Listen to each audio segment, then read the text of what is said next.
privacy, trust is power. And that power is shifting. Because the public view of privacy is flipping. There is rising skepticism in consumers and citizens. For the first time, a sizable group of consumers and employees are not willing to give up security or peace of mind in exchange for convenience. Now, we'll see what the long-term business impact is, but notable numbers of consumers have recently deleted some social media accounts. Even more have updated their privacy settings.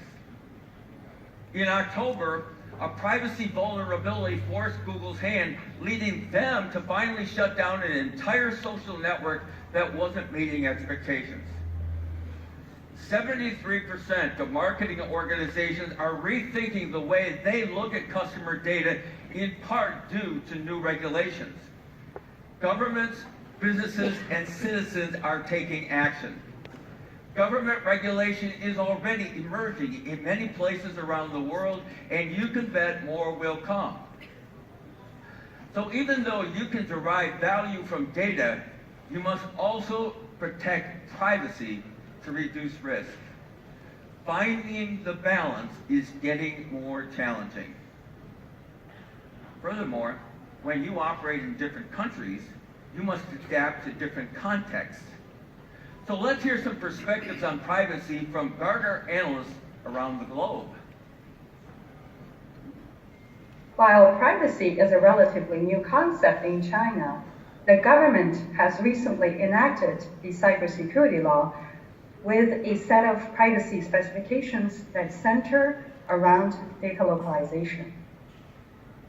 In India, the Supreme Court says that privacy is a fundamental and constitutional right for over 1.2 billion citizens of the country.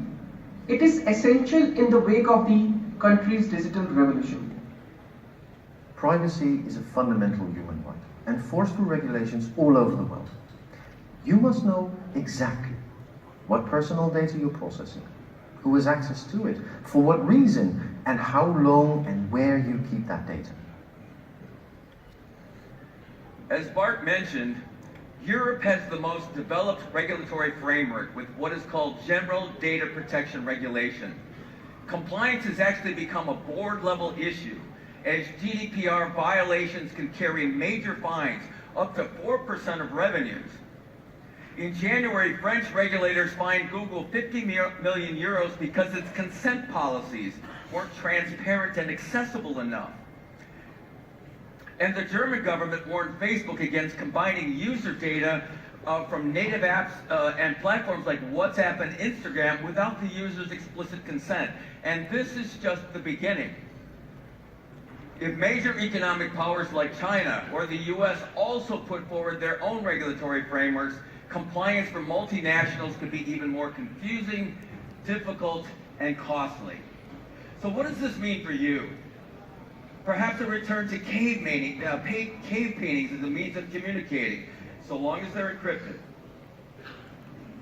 Seriously, as a CIO, you have a mandate to maintain data protections on sensitive data about customers, citizens, and employees. This typically means putting someone in charge of privacy management program, detecting and promptly reporting breaches, and ensuring that individuals have control of their data. Yet barely half of organizations have adequate controls in place, and many auditors don't even know what to look for. In addition to these process controls, we see an opportunity for distributed ledger systems like blockchain to play a role, and that's just one example of its application beyond cryptocurrency. Mastering privacy, creating trusted digital connections is an urgent imperative for ContinuousNext. Another significant imperative for ContinuousNext is augmented intelligence, the logical step beyond artificial intelligence. But let's start with a look at the remarkable advances in AI technology. Decades ago, a traditional supercomputer beat world chess champion Garry Kasparov. Now I can't even beat my phone. In recent years, AI has met human capability in reading comprehension, Chinese and English language translation, and even cancer diagnostics. AI itself is a broad collection of technologies that span multiple domains, often mutually reinforcing, tackling a wide variety of problems, from making computing easier to getting people and machines in sync, all the way to powering vast, intelligent ecosystems. They work not as program technologies, but learning systems that rely more on data than on programming. And because they are networked, they will learn from their peer AI systems and advance exponentially. By 2021, we expect that AI systems will answer questions better than humans. I personally hope that comes true. On April 30th, 2013, I was visiting Melbourne, Australia, having a morning restful walk along the river, when I received a phone call from my doctor with the results of some recent medical tests. He said it appeared that the small lump recently discovered in my throat was troubling and I needed to have some additional tests.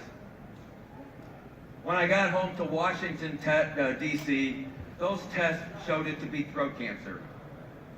And what's worse, it had spread to become stage 4 and inoperable. I quickly learned that treatment protocols for throat cancer are quite complex and involve many different doctors and medical facilities. Suddenly my life was dependent on each of those doctors having the intelligence and data with the best possible way of curing my cancer. My life was dependent on all of them augmenting their own intelligence through constant communication with each other about my treatment protocols and interactions. They didn't have the benefit of augmented intelligence.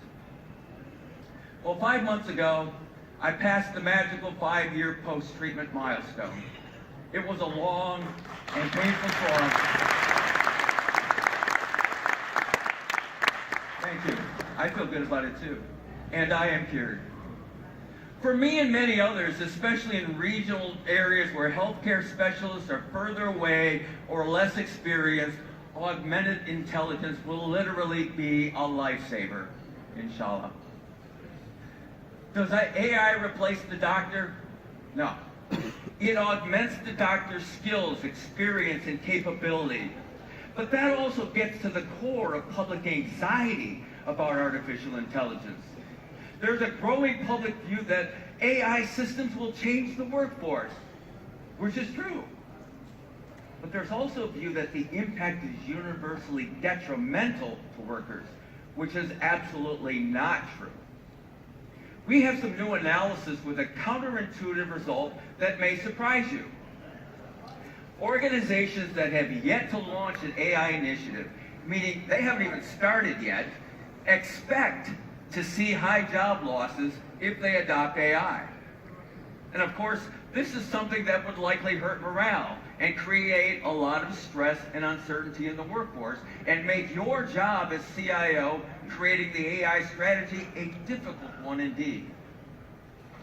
But the interesting thing is those who have actually adopted AI technologies show far fewer job reductions than expected. While the most repetitive jobs can get displaced, people are adapting. They're extending their capabilities, creating augmented intelligence, putting workers side by side with advanced AI systems, processes, and robotics. And along the way, those jobs become more impactful, more useful to customers and to citizens. Organizations adopting AI today often let workers keep their jobs, albeit in a new form, even making those jobs more meaningful and more rewarding.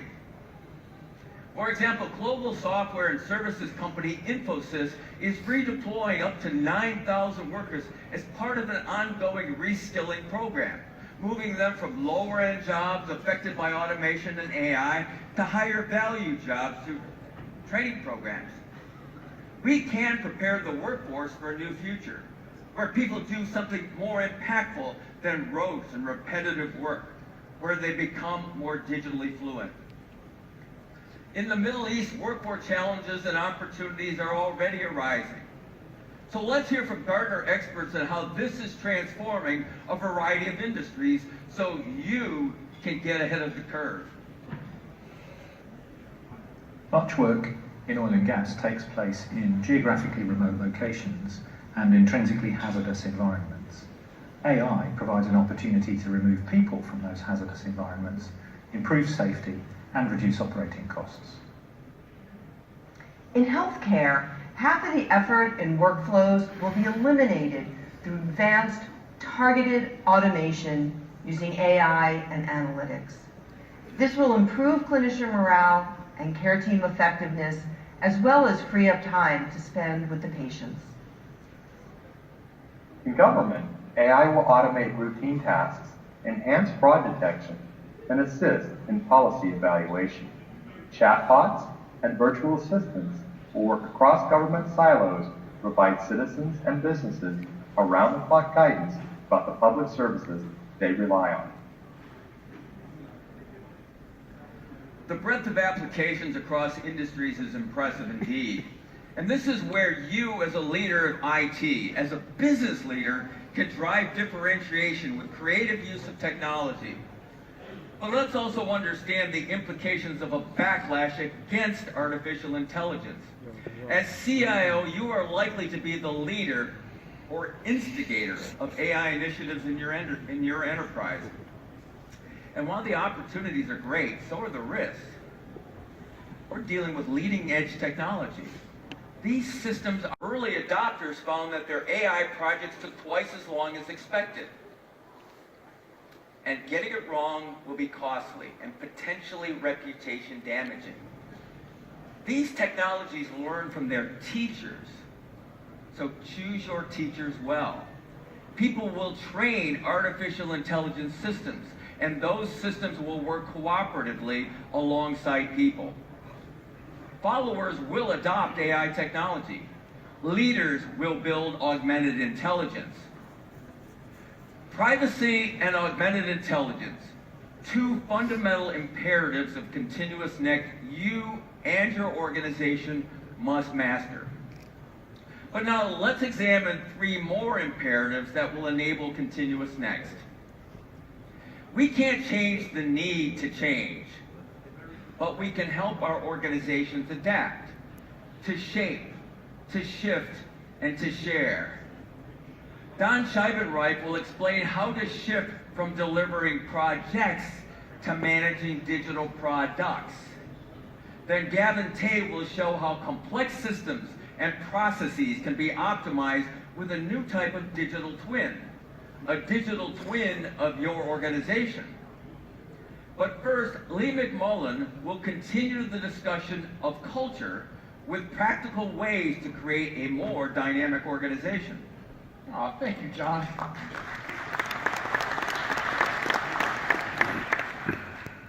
Changing culture doesn't always have to be big, and it doesn't always have to be hard. I'm going to share with you some simple ideas that you can do to make a big difference. It's called culture hacking, and culture hacks quickly change the way that you do business. Here's a real example. So, imagine your organization embraces ContinuousNext and invest the next 6 months in reinventing your digital strategy. So you call an all-hands meeting to announce it. And everybody acts like they think it's great, right? But you know that your organization is equally great at resisting cultural change. So the next day, you start dropping into random meetings and you ask this question: what problems do you anticipate with our new digital strategy? And you wait, and you watch as people avoid eye contact, or they look at their shoes, or check out their smartphones. And because you're not mean, you let them off the hook. You say, no problem, guys. This wasn't meant to be a trick question. So let's just play a game. Let's pretend that it's a year from now, and we're failing to execute our strategy. Why? What's standing in our way? What's important here is to create a safe space to tell truth to power. And if people still remain silent, push on the gamification aspect. This is just a game. Just everybody come up with 2 ideas on how we might fail, where we might find the most resistance. We as leaders can amplify this hack by pointing out courage when we see it, modeling to our own leadership team that courage and candor are what's to be recognized, not playing it safe. This is a real-life example of a CIO doing a culture hack. This simple act sends a clear signal. We're changing. We're pursuing a new digital strategy, and we are creating new mindsets and practices. Now, as you see from this example, culture hacks are low effort, but they are not low courage. All right, so let's go back to the big picture. Culture is identified by CIOs as one of the biggest barriers to realizing the promise of digital business. Let's hear what some of my colleagues have to say. ビジネスが成長しているときに危機感を醸成したり、カルチャーの変革の必要性を感じてもらうということはとても難しいことです。CIOs have to work with HR to drive cultural change. However, I need to develop new competencies within my organization before I can add value. I see that as one of my biggest priorities. Technology has been affecting culture since the first wheel was invented. Public sector CIOs are in a unique position to shape how technology impacts government culture, and by extension, shifts society and citizens. So culture can be a barrier, but remember, people don't change or don't resist change as much as we think that they do. Think about it for a minute. You act differently ordering breakfast at a fast food restaurant than you would ordering a fancy dinner. People are actually wired to change their behavior based on context. That means, of course, that our leadership challenge is to create that new context. People do adapt, and we can adapt the way that we use technology. We can adapt the way that we work in teams, so culture doesn't have to be a barrier. Now, guys, I'm from Texas. I like to keep things simple, so to us, culture is just the way we do stuff around here, y'all. But you can think of culture as mindsets and practices that shape behavior. That's all your culture is, the everyday fabric of your organization. Gartner research has uncovered a small group of pioneers turning culture from a barrier into an accelerator. They are shaping, shifting, and sharing to bridge the mindset gap between mindsets and practices. IT is the only part of the organization that touches every other part at an execution level. So if we think about it, who is in the best position to lead digital business change? Wouldn't it be you, the CIO? Because cultures change at an execution level, not at some planning level in a boardroom. So couldn't you be accountable for it? It could happen. So how do we do it? You can change culture from a barrier to an accelerator, but you certainly can't do it by just calling a meeting with an agenda item that says change culture and expect that to happen in a day. But you could spend some time planning how you want to change culture and then plan some hacks to make it happen. Hack your culture to change your culture. And by culture hacking, of course, I don't mean finding some vulnerability point to break into a system illegally. But if you can find vulnerability points in your culture, you can find some hacks that will turn those vulnerabilities into real change that sticks. Culture hacks are easy. You should be able to design and carry out a culture hack in less than 48 hours. You're already good at the big, complex, year-long initiatives. Keep doing those, but think about adding some culture hacks, some smaller actions to influence mindsets and behaviors. Great hacks trigger emotional responses. They have immediate results, and they're visible to lots of people at once. Here are some culture hacks that you can do to shape, shift, and share. You can hack your culture by shaping new mindsets and practices. Think about it. People fear failure, and this often prevents them from trying new things, right? A CIO at US-based DirecTV started by talking about his own failures and how much he learned from them, and how every failure is really an opportunity to learn, to grow, and get better. This simple act of courage, this willingness to be vulnerable, helped increase the risk tolerance of his own people. Teach your people that they learn nothing from success. Hack your culture by shifting accountability. People agonize over decisions as if each one were mission critical. Teach your teams that there's two different kinds of decisions. There's one-way door decisions, like ripping out your ERP. Those are very difficult to reverse once they're made. These should be approached with the usual care and deliberation. But most decisions are two-way door decisions. They are easily reversed if we got them wrong. Here, decision speed should be what we encourage and measure.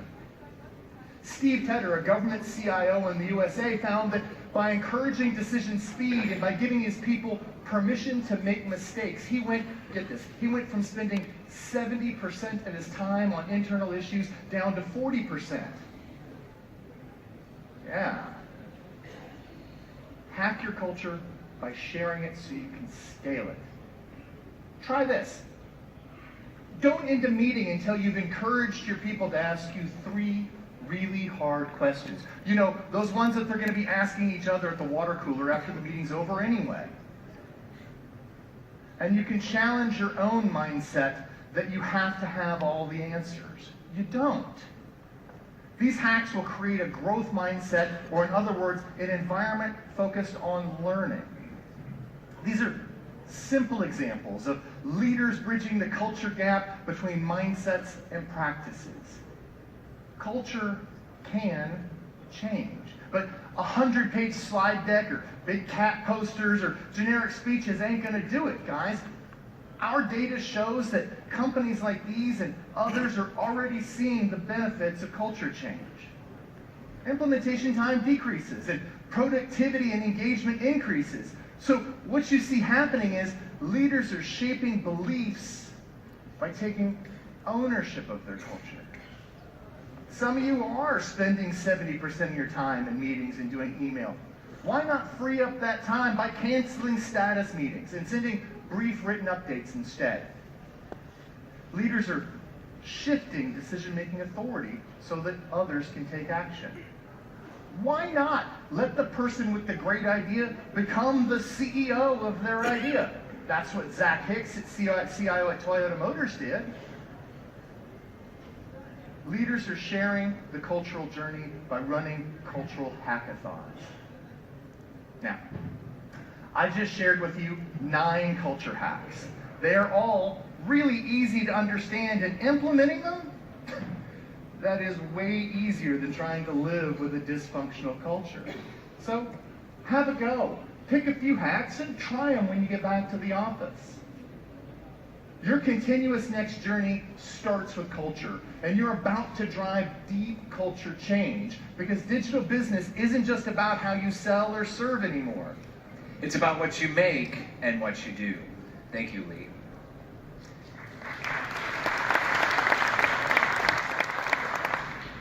And in the era of digital business, you need a new kind of management, digital product management.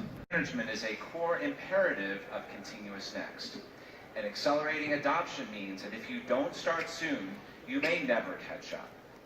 Take a look at our 2019 CIO survey. It shows that top performers are twice as likely to be doing product-centric delivery.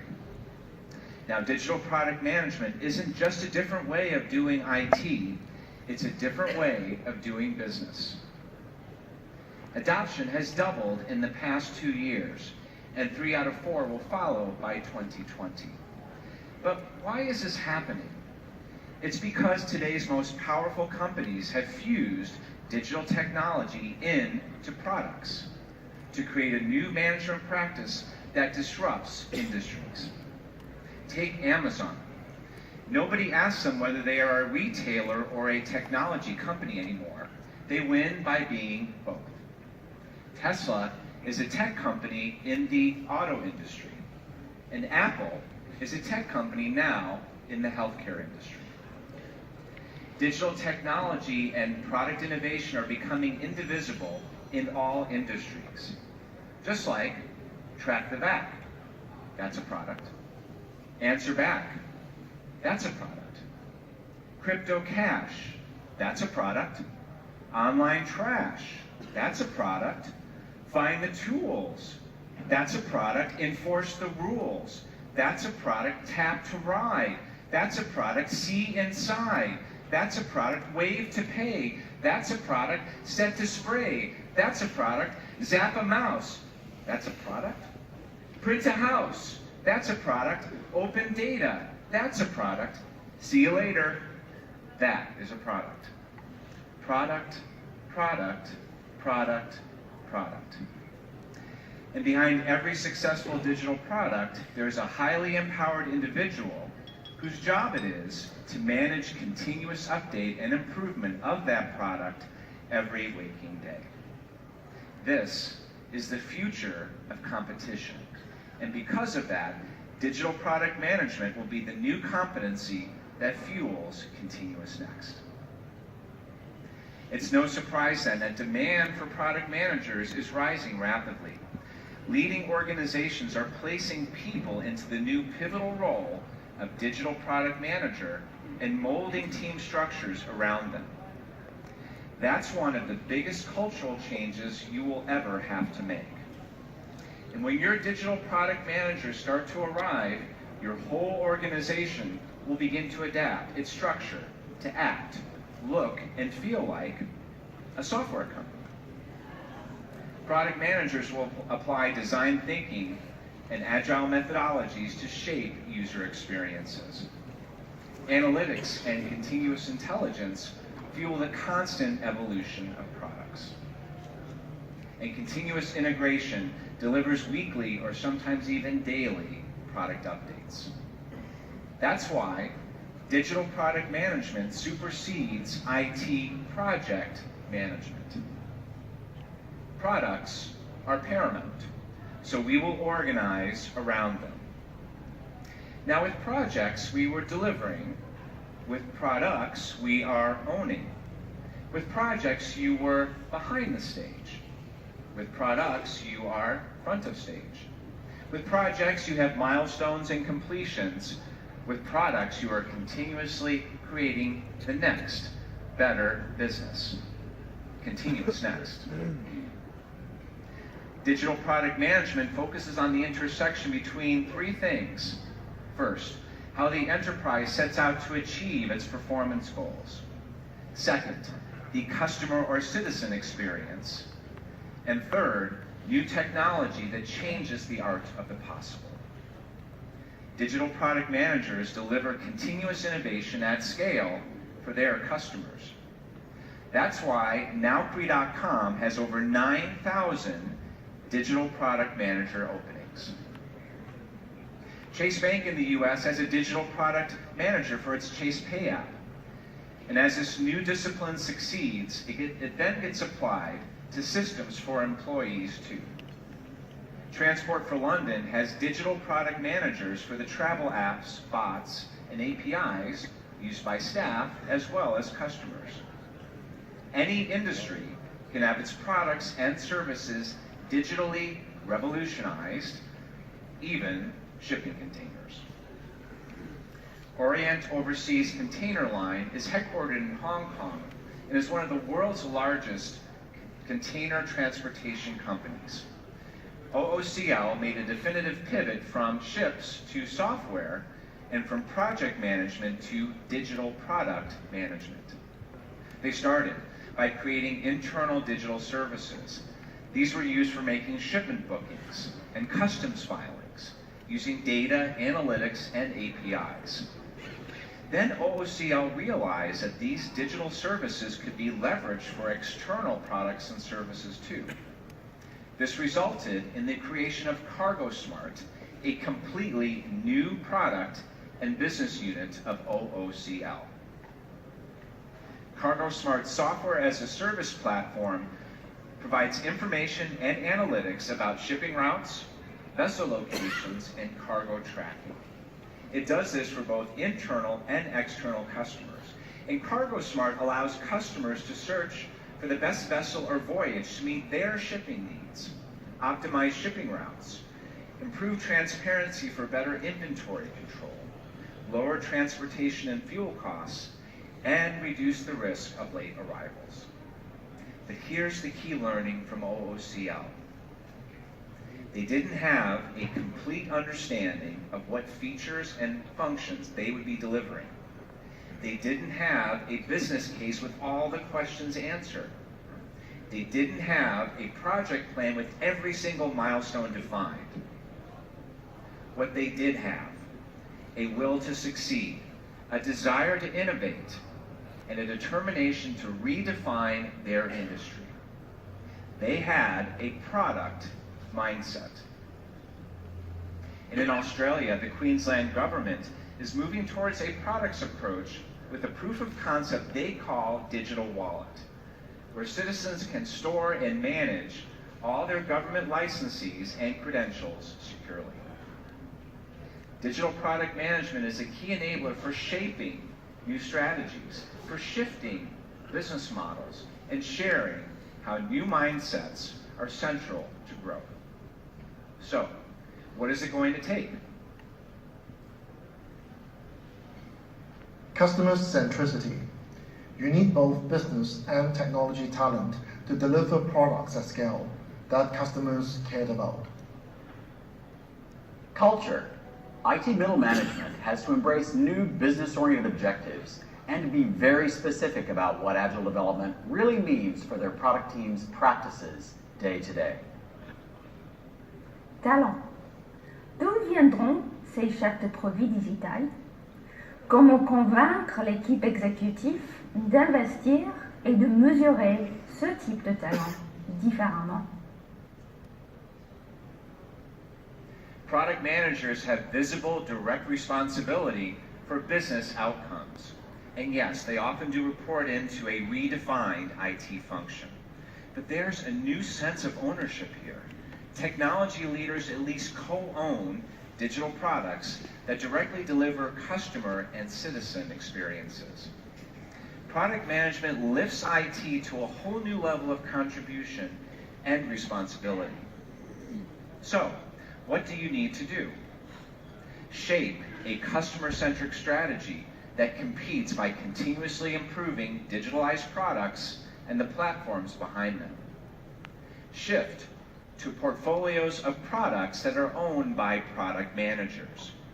You might start by hiring them in from the outside and then sharing your digital product management learning as you evolve and cross-train internal talent. If you do these three things to shape, shift, and share product management excellence, then you can thrive in a world of continuously evolving digital products. But the complexity of that operating model will require a whole new level of dynamic insight. Dynamic insight? Thank you, Don.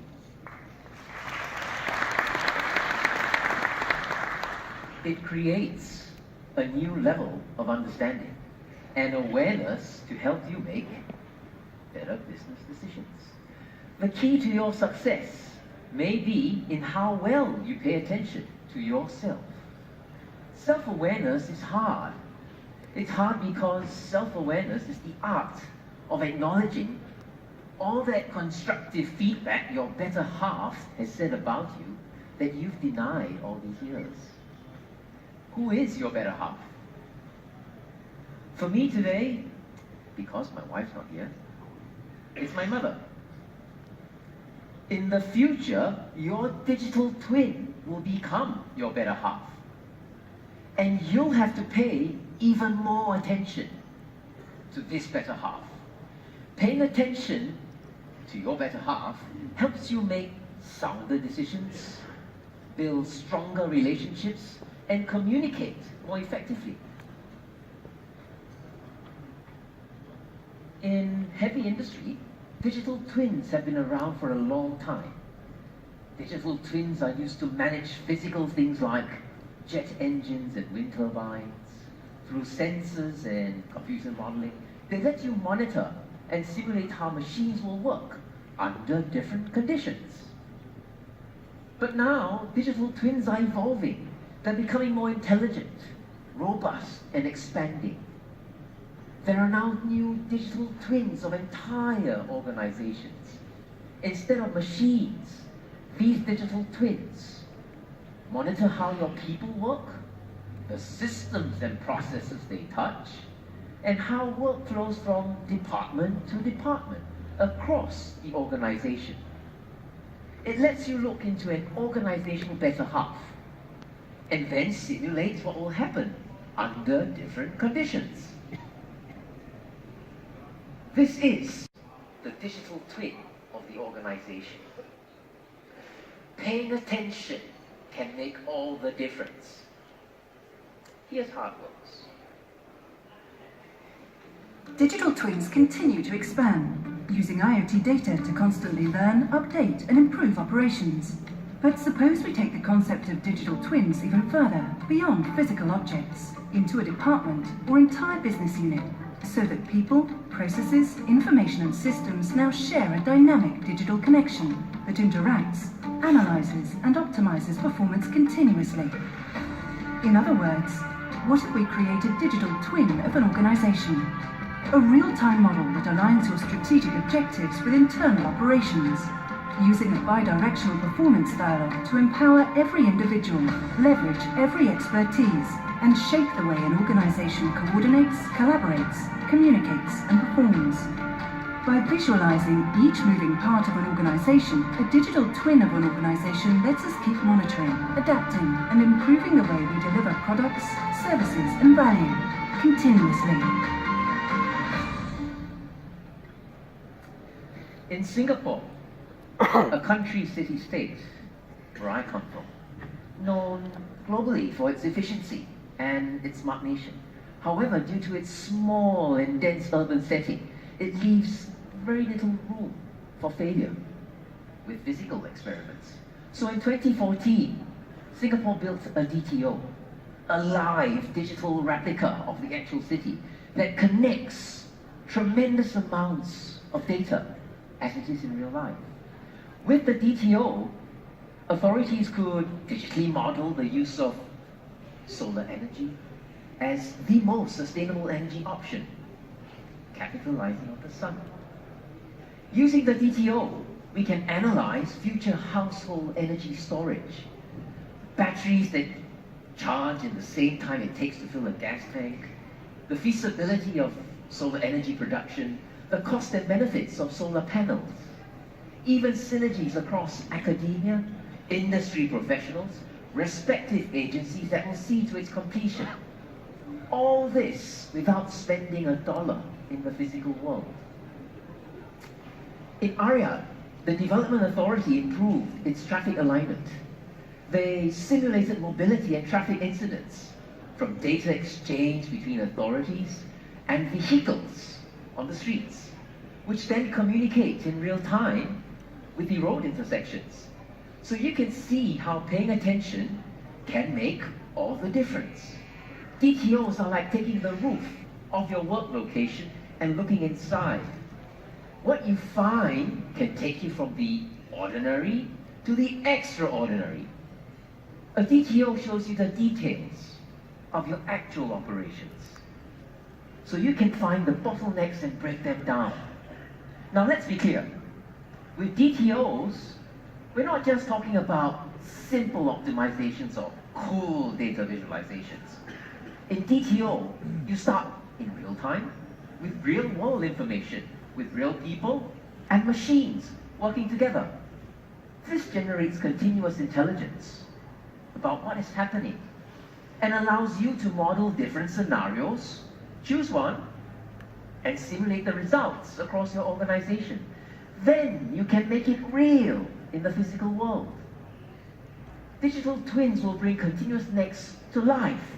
It ties it all together, looking from the physical to the virtual and back again. Companies have long created models using data analytics. But what if you could model your organization's response to future events like privacy breaches, a natural disaster, a digital giant entering your market, or perhaps discovering a new pattern of your customer behavior that you can turn into a new digital product. Gartner believes that we are in the early days of this exciting capability. However, leading organizations are giving us a glimpse of that future now. It's time for you to pay attention. In the near future, we will model everything in real time.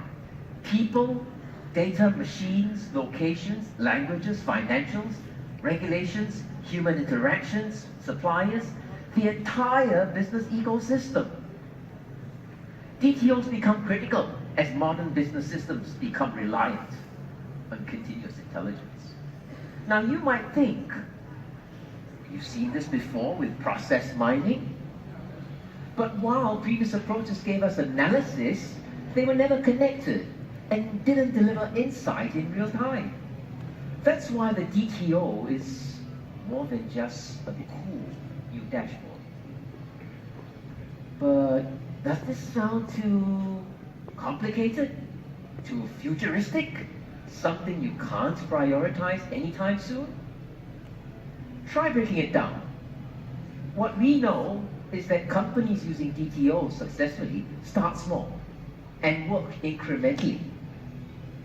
Siemens built a successful DTO. They shaped the problem by starting small. They created a digital twin of an order-to-cash operation, starting in one city in Germany, using process mining. They then shifted their thinking by building process maps from event logs and optimized processes by monitoring ongoing operation. Siemens then shared the success of this pilot applying digital twins to order-to-cash operations in 90 other locations around the world. Now, they track and reduce the number of unnecessary human touches in that process. That is insight. The beauty of the DTO is the insight you never had before. Continuous insight, driving operational efficiency, effectiveness, and awareness. But Siemens also made a huge cultural change that was driven by the digital twin adoption. They created a new social platform for 1,800 global order-to-cash employees to share their knowledge about the DTO. That sharing spurred collaboration on process improvements and visibility into global operations. Employees felt more engaged and empowered. The results speak for themselves. 24% higher rate of automation, 11% reduction in rework, 10 million fewer manual touches for order sales each year. You can see again how paying attention can make all the difference. You want to do this? Here's how you can prepare. You've heard the phrase, shape, shift, share. Shape the opportunity by determining where your most common executive fire drills are and start there. Shift your thinking one process at a time, one location at a time, to create DTOs that provide a holistic picture of your operations. Then share all that continuous intelligence to make business decisions that are based on real data, real time. Shape, shift, share. With the digital twin of an organization, ContinuousNext comes to life. It is time. It is time to begin instrumenting your organization with sensors, analytical models, and map that to your actual operations.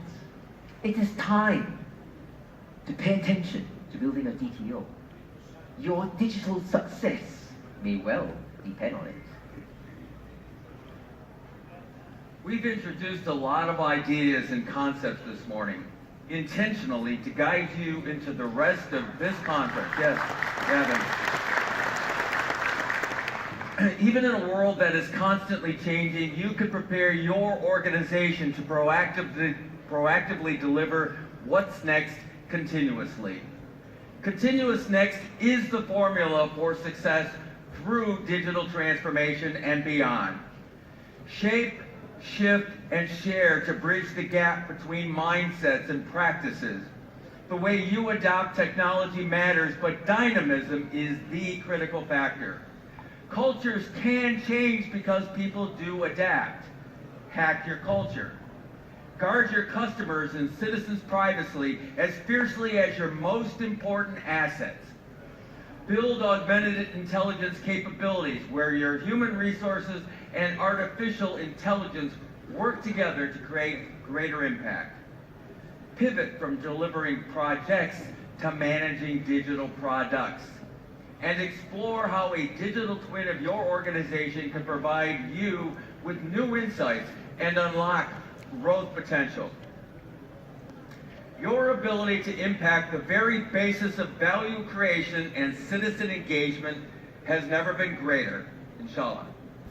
You can literally guide the future of your organization because technology is now embedded throughout your enterprise. So what do you want to achieve, personally and organizationally? There will always be a next, continuous next. Make it real, make it yours, make it now. Welcome and have a great symposium. Shukran.